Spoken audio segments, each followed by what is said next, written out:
hinahamon ka namin, Pangulong Bongbong Marcos,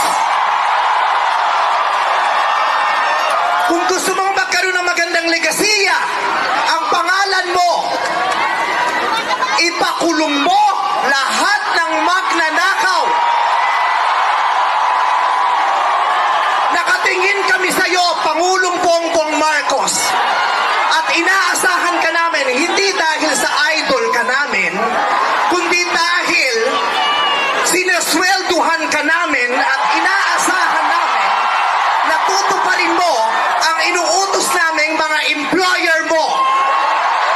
Kami ang nagpapasahod sa inyo. Tapos na ang panahon na natatakot tayo sa gobyerno. Takutin natin ang gobyerno dahil ang kapangyarihan nasa sa atin, wala sa kanila.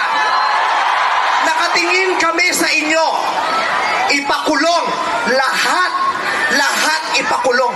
Bawiin ang mga ari-arian. Bawiin ang mga ari-arian.